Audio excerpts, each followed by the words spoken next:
Assalamualaikum warahmatullahi wabarakatuh. A'udzubillahi minasyaitonir rajim.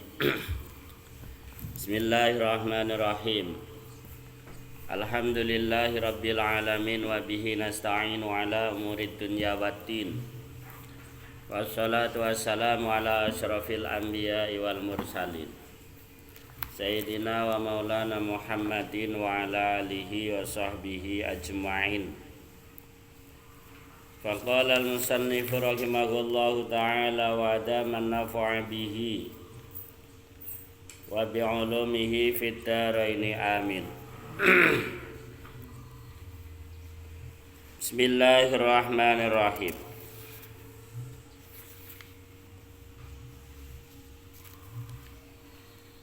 Faslon nggih.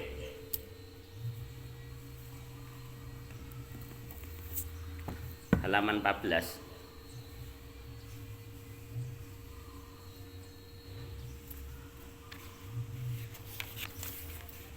Telulas.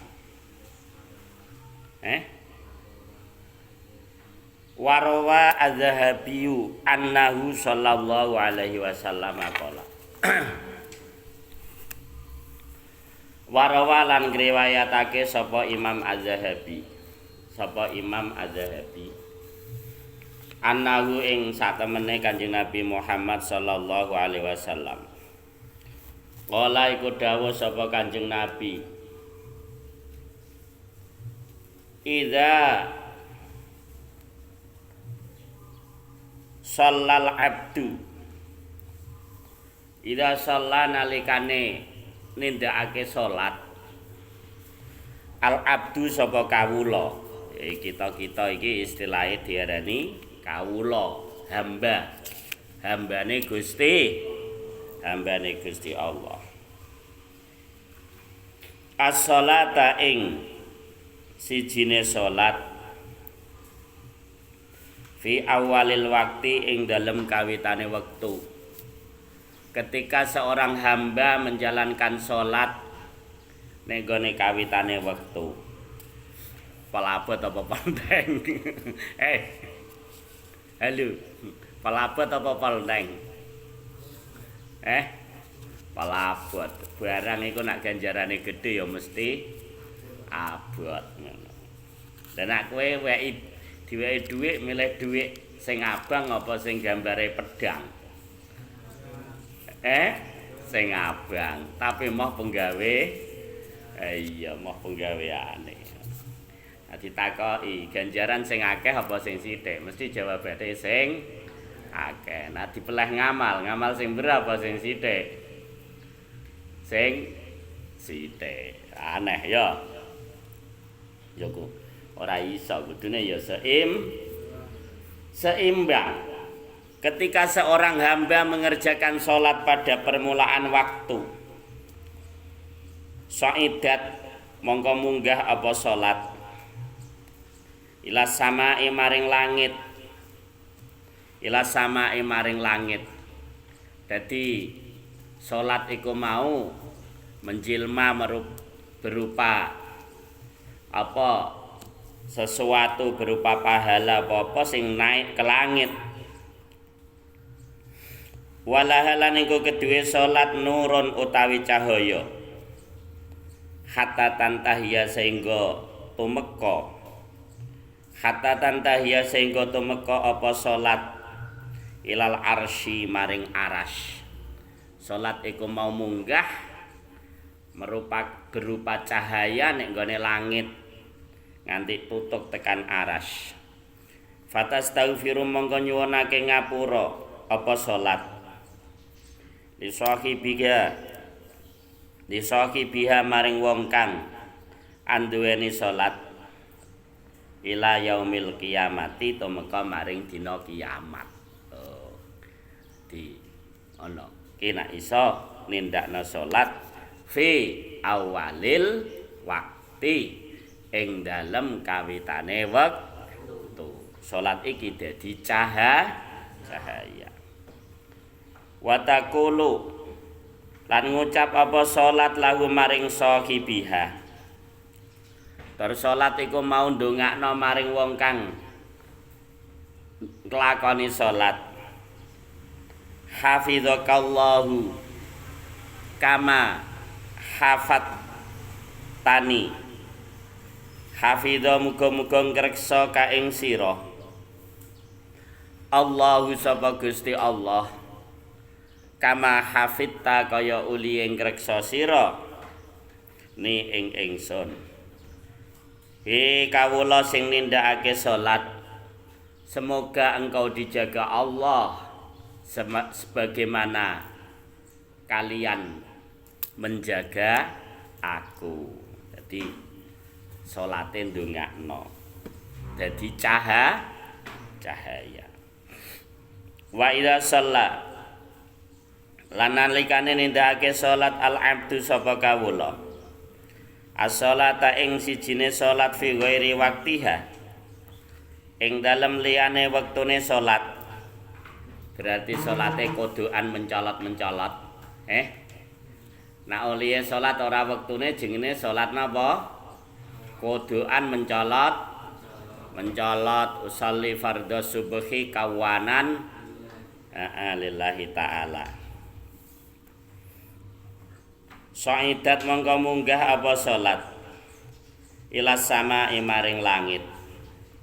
Wa alaiha lan iku tetep ing atase salat zulmatun utawi peteng. Dadi ya tetep munggah artine tetep diterima tapi ora rupa cahaya tapi rupa peteng. Fa idzan tahat mongko nalikane tumeka apa salat ila sama maring langit.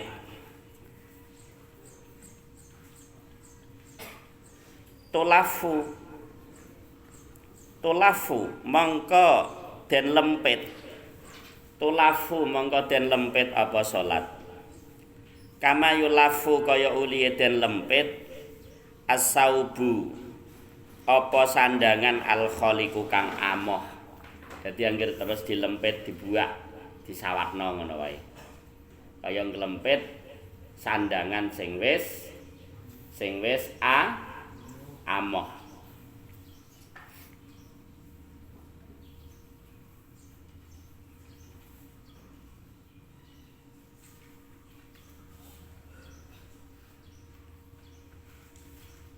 Ait tujma'u tegese dikumpulake, dilempit malah. Kira-kira dilempit. Kaya nglempit sandangan. Wa yudrabu biha lan den pukulake.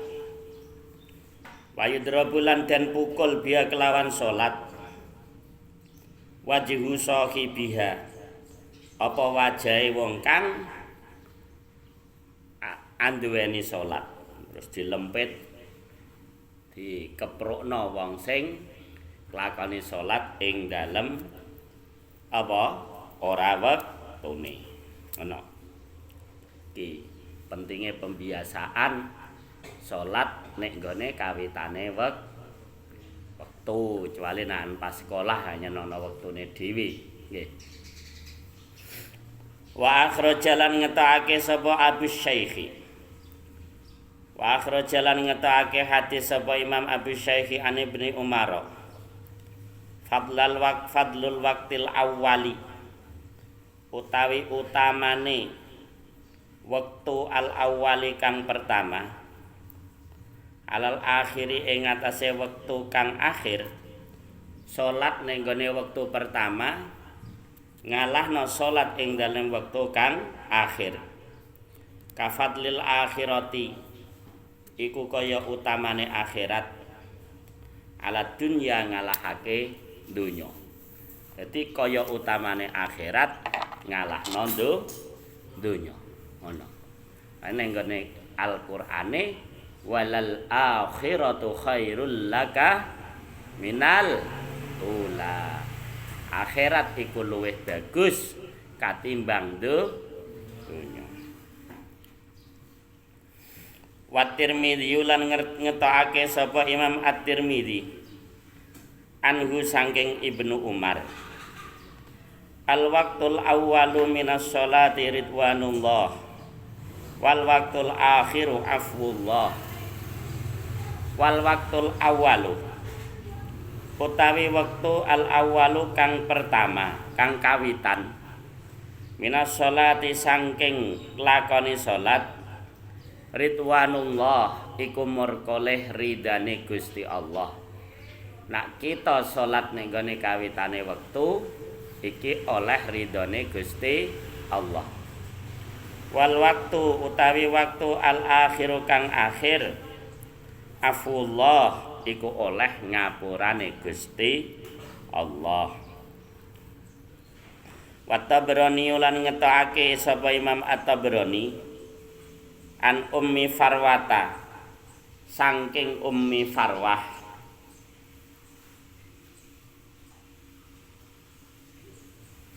ahabbul a'mali ilallahi ta'jilus sholati li awwali waqtiha.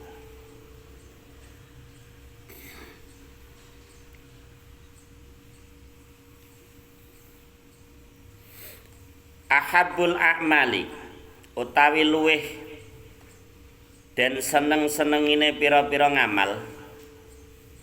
Ahabbul a'mali utawi den seneng-senengine pira-pira ngamal ilallahi maring Gusti Allah taala. Ta'jilus sholati iku ngrikatake salat. Ta'jilus sholati iku nyepetake salat li awali waktiha maring kawitane wektune salat. Neng salat awal wektu, ora kok nyepetno cepet-cepetan ulihe salat. Neng salat ing dalem awal wektu. Ngono. Rawang riwayatake sapa Imam Al-Bukhari Aniz Zuhri saking Imam Az-Zuhri. Qala dawuh sapa Imam Az-Zuhri. Dakhaltu sowan sapa ingsun ala Anas bin Malikin ing atase Anas bin Malik bi Dimashqa ing dalem negara Damaskus. Wa huwa hale utawi Anas bin Malik ya beki iku nangis sapa Anas bin Malik. Nangis iku krama inggile muwun. Apa? Muwun.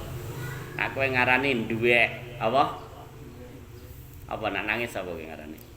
Gembeng. Bocah kok gembeng, berarti nangisan. Imam Az-Zuhri sowan ning gone Imam Anas bin Malik ning gone negara Damaskus, Suriah.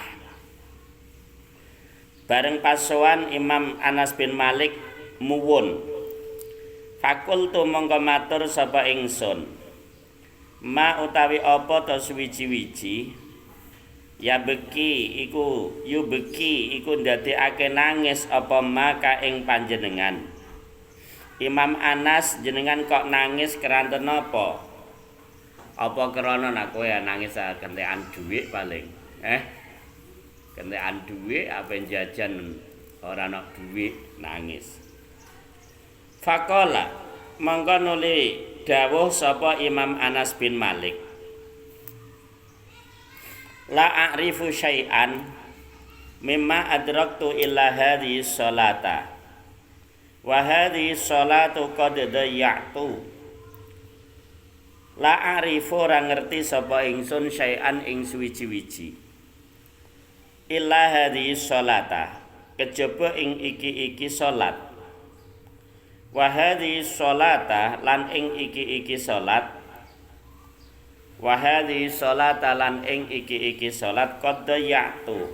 Teman-teman wis niat-niatake sapa ingsun. Ora ana sebab liya-liya. Kejaba salat iki wis tak siak-siakno. Tegese ora dilakoni kanthi sempurna. Qala dawuh sapa Imam Al-Karmani. Imam Al-Karmani wal muradu utawi kang den karepake bitatyiha kelawan nyiak-nyiakake salat. Takhiruha iku ngakhirake salat anil wakti saking wektu. Anil wakti saking wektu al mustahabi kang den sunahake. Dadi Imam Anas bin Malik nindakna salat diundur saka wektu sing disunahno. Iku wae wis getune ora karuan. Dan kita mengko mende ya ta. Ya, kudune yo luweh nangis. Ngono. Dadi nek ning gone takrib wektune salat iki kan ana waktul ikhtiar. Nggih ha. Ana waktul apa? Waktul jawas. Nggih. Ana wektu sing anyen dipilih, ana wektu sing wenang, ana waktul karohah. Nggih, ning gone takrib iku lho. Lah nek waktul ikhtiar iku nek gone kawitane wektu. Iku waktul ikhtiar. Wektu sing istimewa. Mulane arang wong sing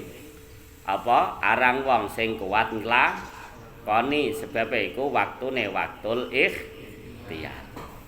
Nak bar waktul ikhtiar terus waktul jawas.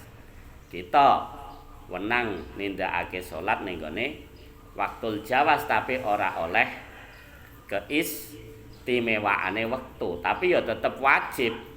Nak bariku waktul karohah, wektu sing makruh iku ana sing nganti tekan tahrim. Pun delok ning gone takrib iku. Dadi wektune salat iku rata-rata dibagi telu.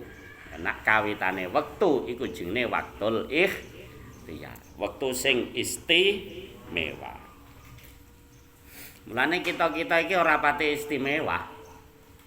Wong nang nindakno salat ya ora pati istimewa. Nek kita kepengin istimewa, kuliah nindakno salat ya kudu istimewa. Istimewane piye? Ya fi awalil wakti, ya jamaatan. Ya kawitane wektu, ya jamaah. Enteng apa abot? Abot. Nek diweki dhuwit milih sing abang apa gambar pedang? Sing abang. Tapi nak milih ngamal sing enteng apa sing abot? Ana kok ngamal enteng opahe akeh iku. Ngamal enteng yo opahe sithik. Danggih ha. Ono. La annahum ora sak temene wong akeh. Akharu la annahum ora sak temene al mukminin. Akharu iku padha ngakhirake sapa al mukminun ha ing salat. An waktiha sangking wektune salat bil kulliyati kelawan gemblengan. Ora berarti mereka meninggalkan salat secara total iku ora, ananging mereka mengakhirkan salat dari wektune sing disunnahno, rupane waktul ikhtiar. Waruwiya lan diriwayatake an Ukail. Waruwiya lan den riwayatake an Ukail ibni Abi Thalib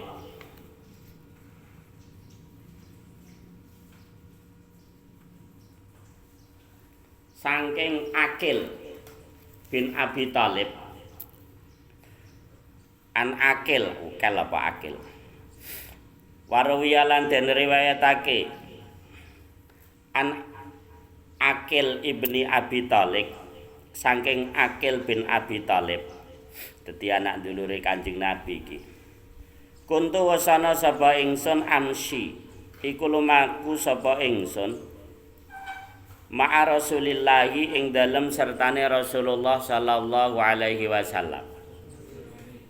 Faidan mongko dumadaan jamalun. Faidan mongko dumadaan jamalun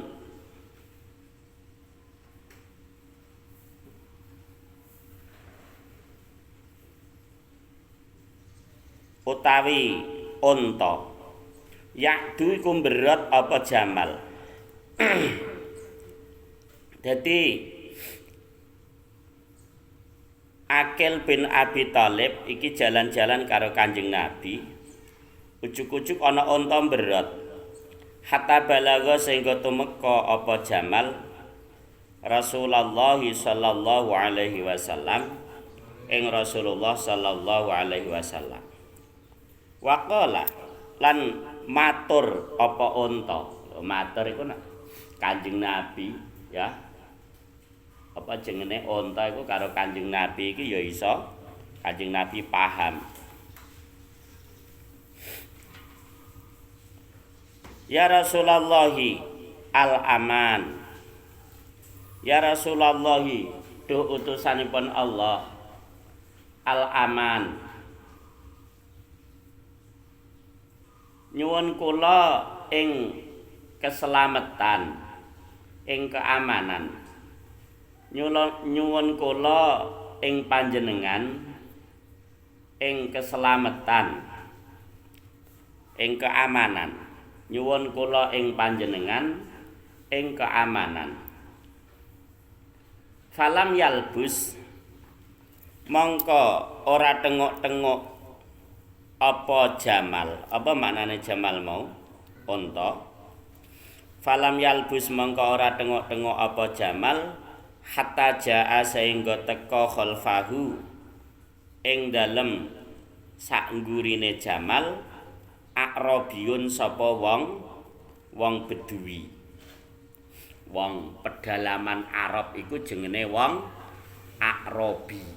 Dadi daerah-daerah pegunungan-pegunungan ngono. Saiki nek ndelok YouTube iso ndelok apa penduduk Arab Bedui ya, utawa penduduk A'rabi.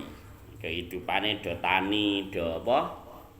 Do ternak, do nandur kurma. Beda sing nek gone perkotaan, pekerjaane rata-rata do dadi saudagar. Iki wong A'rabi. Wong A'rabi nggudak unta. Untane mlayu matur karo Kanjeng Nabi. Ya Rasulullah al-aman, al-aman, al-aman. Kanjeng Nabi, kula jenengan amanaken, kula niki digudak dening wong Bedui. Wa ma'ahu lan iku ing dalem sertane A'rabi. Saifun utawi pedang. Maslulun kang diunus. Unta apa? Jamalun. Unta iki mau wis diunus napa pedang dening wong A'rabi.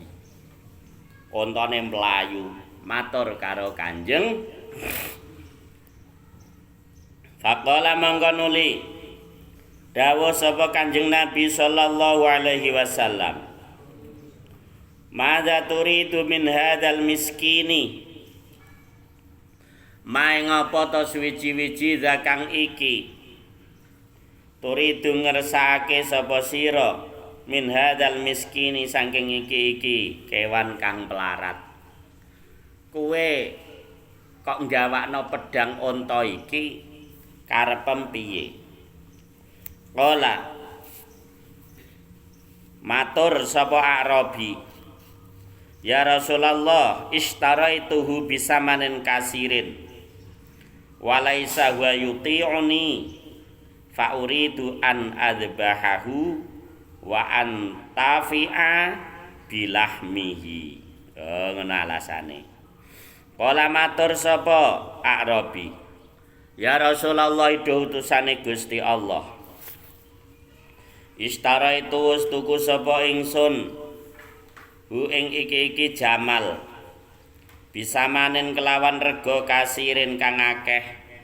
Kanjeng Nabi kula tuku unta niki larang-larang.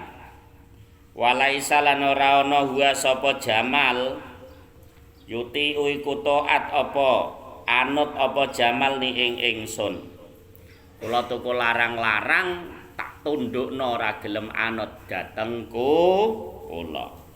Fauridu mongko ngersake sapa ingsun an adbaha ing yen to nyembelih sapa ingsun hu ing Jamal.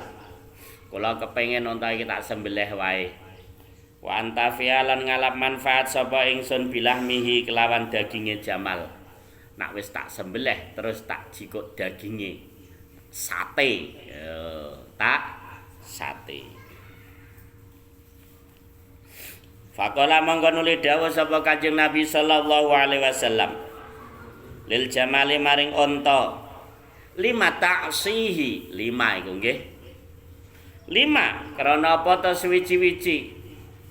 Taksi duraka sapa sirahi ing Arabi. Unta, kene kowe kok ora anut karo wong Arabi iki. Akhire ditakoki ontane, alasan apa kowe wis dituku larang-larang kok ora gelem anut. Faqala mongko nuli matur apa Jamal. Ya Rasulullah, duh utusane Allah. Lastu aksihi, lastu ora ana kula aksi kundurakane kula ing Arabi. Kula niki mboten duraka maring Arabi iki. Li'anni krana sak temene ingsun lastu iku ora ana sapa ingsun. Akdiru iku kuwasa sapa ingsun alal amali ing atase penggawean. Kanjeng Nabi kula niki mboten duraka kalih wong Arabi. Sebab kula niki mboten kiat buat gawe napa-napa. Walakin aksihi. Walakin aksilan angin tetapine duraka ingsun hi ing Arabi. Li annal qabilata karena sak temene qabilah suku. Li anal qabilata karena sak temene suku bangsa qabilah allati ana kang utawi ingsun fiha iku tetep ing dalem qabilah ya namuna iku padha turu sapa qabilah an salatil isya'i saking salat isya al akhirati kang akhir. Falau ahadaka ayusalliyal isya al akhirata ahadtuka alla aksiyahu madum tuhayyan. Ngono cah iki. Falau ahada mongko lamun janji sapa Arabi ka ing panjenengan ayusalliya ing ento salat sapa Arabi al isya ing isya al akhirata kang akhir ahatu mongko janji kula ka ing panjenengan ala aksiya ing yen ta ora duraka kula ing Arabi. Madum to ing dalem selagine ana kula hayyan iku ijeh urip. Ngono. Dadi perkarane neng ora gelem anut karo wong Arabi mau ternyata ning gone kabilah kono iku penggaweane do ora gelem salat isya. Terus iki akhire gawe perjanjian antarane unta karo Kanjeng Nabi karo Arabi.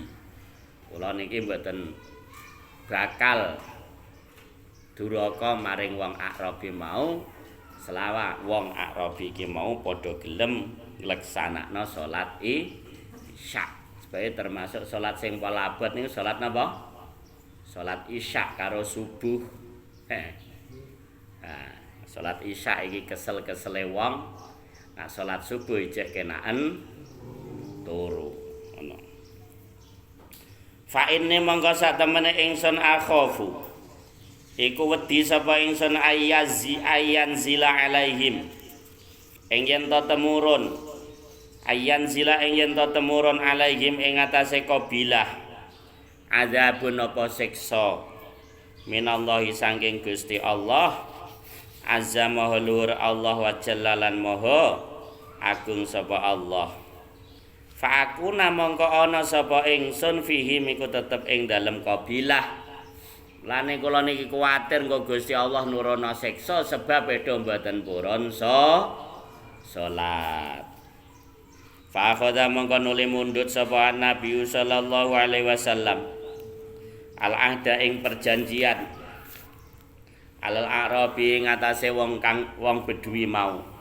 Terus Kanjeng Nabi mengambil perjanjian terhadap orang bedui alayat ceruka perjanjiane alayat ceruka ing yen ta ora ninggalake sapa al arabi as-sholata ing salat. Perjanjiane aja sampe ninggalno salat. Wassalama lan nyerahake sapa Kanjeng Nabi. Wasallama lan nyerahake sapa Kanjeng Nabi ilahi maring wong Arabi al jamala ing unta. Terus unta iku mau diserahno maring wong Arabi meneh. Faraja mangko nuli bali sapa wong Arabi. Faraja mangko nuli bali apa Jamal ila ahlihi maring keluargane Jamal. Terus akhire unta mau bali nek gone keluargane meneh gone wong Arabi mau. Wa kialan den ceritake an ba'di salafi saking sebagian ulama-ulama salaf annahu apa sak temene ba'du salaf dafana iku ngubur sapa ba'du salaf. Dadi ana sebagian ulama salaf ngubur ukhtan ing sijine dulur wadon lahu kang keduwe ba'du salaf. Dadi adike wedok mati. Matat kang mati sapa Uhud sapa dulur wadon. Fasakota mengko nulit apa ceblok tumiba. Fasakota mengko nulit tumiba utawa gugur minhu saking ba'du salaf. Kaisun apa dompet. Kaisun apa? Kantong utawa dompet. Di kadang ya mbok ada HP mbok apa zaman iki urung ana HP ya. Ada duit ya. Ada apa? Ada duit.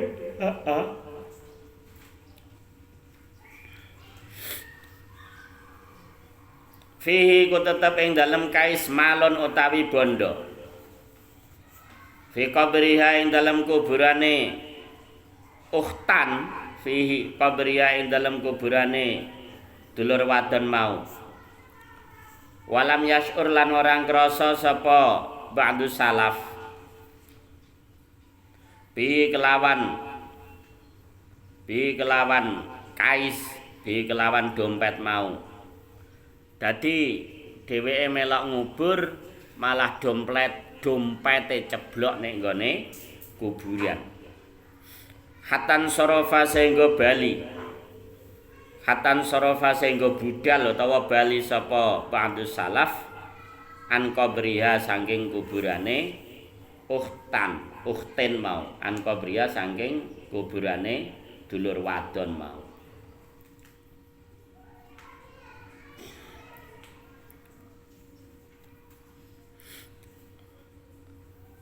Sumadza karo nuli kari-kari eling sapa ba'du salafu ing kais.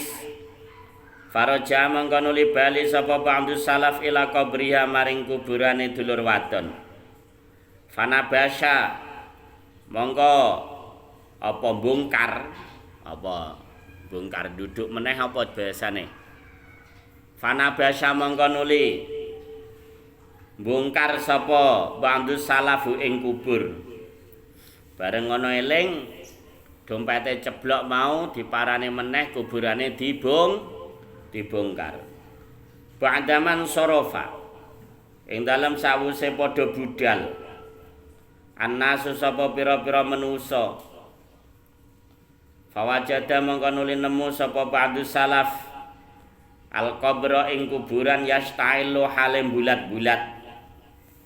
Bulat-bulat iku apa? Bulat-bulat iku lho geni. Nek kowe ngarane apa? Ya bulat-bulat ya. Alaiha ing atase dulur wadon apane naron genire. naran apane genine. Bareng dibuka kuburane diduduk neh apa jika apa mau dompet malah kuburane kobong. Kuburan iku ya aneh. Ora ana genine kok kobong. Ya nyen ya terjadi temenan. Wah ning kene-kene kowe ya ceritane sebagian kanca-kanca. Kadang ngene kuburan iku ya ana klabange, ya ana ulane, ngono barang. Tapi nek ana ngono iku kanca-kancaku tak wekas. Aja disiar-siarno jengene sapa sing dikubur ya sakake.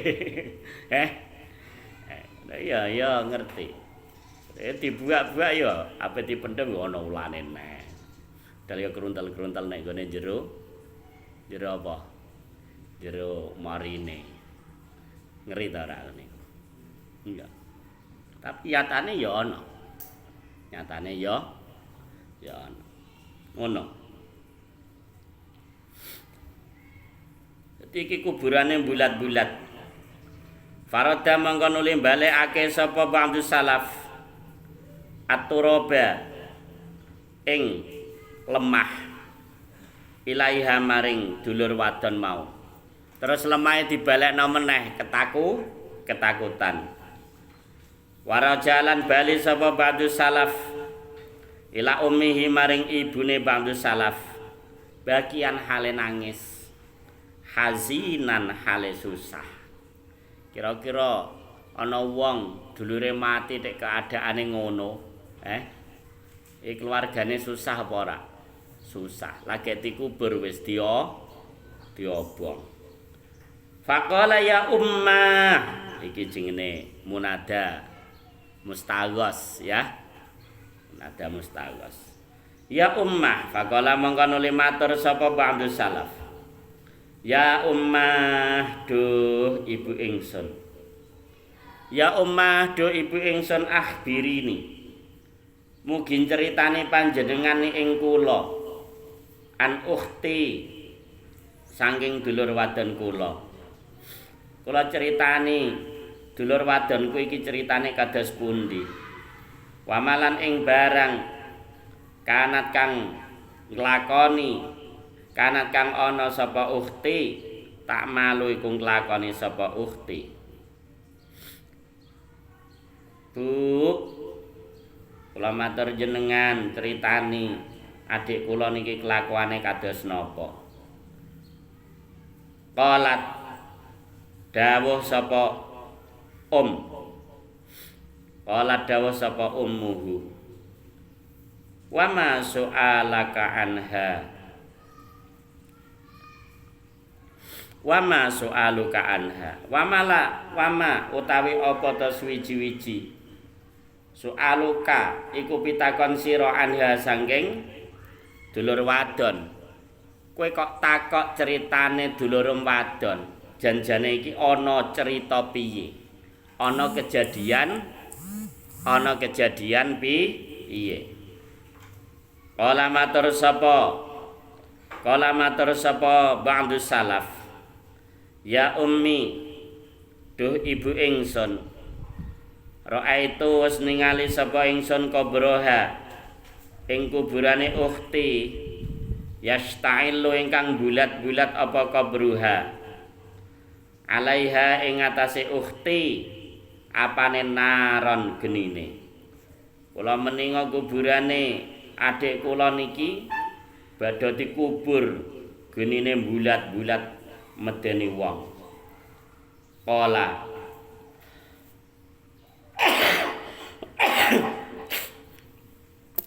dawa sapa ba'du salaf. Fabakat mongko nuli nangis sapa ummuhu. Fabakat mongko nuli nangis sapa sapa ibu mau. Wa qalat lan dawuh sapa ummuhu. Ya walatihi anak lanang ingsun. Ya walatihi anak lanang ingsun kanat ana ukhtuka. Kanat ana sapa ukhtuka dulur wadon sira iku tatahawanu. Iku gegampang sapa ukhtuka bis sholati kelawan nglakoni salat. Ternyata dulur wadone mau penggaweane gampang nglakoni salat. Watu akhiru lan ngakhirake sapa ukhtuka ha ing salat an waktiha saking wektune salat. Ngono. Kuburane diketokno siksane kuburane bulat. Fahadza mongko utawi iki siksa. Haluman iku tingkae wong yu akhiru kang akhirake sapa man as-sholata ing salat an waktiha saking wektune salat. Fa kaifa mongko hale kaya apa to? Haluman utawi tingkae wong layu sholli kang ora gelem salat sapa man. Ancamane wong sing ngakhirna salat wae kaya ngono. Lah nek ancamane wong sing blas ora gelem salat malah kaya apa? Fanas alum mongko nyuwun kita Allah taala ing Gusti Allah taala. Ayuina ing yen to nulungi sapa Allah. Ayuina ing yen to nulungi sapa Allah na ing kita. Alal muhafadzati ing atase ngreksa. Alal muhafadzati ing atase ngreksa alaiha ing atase salat. Bikamalatiha kelawan pira-pira sampurnane salat fi auqatiha ing dalem pira-pira wektune salat. Innahu satemene Allah Jawadun iku zat kang maha murah, Karimun zat kang maha mulya, Raufun zat kang maha welas, Rahimun iku zat kang maha asih. Amin Allahumma amin. Tambihatun wallahu a'lam. Assalamualaikum warahmatullahi wabarakatuh.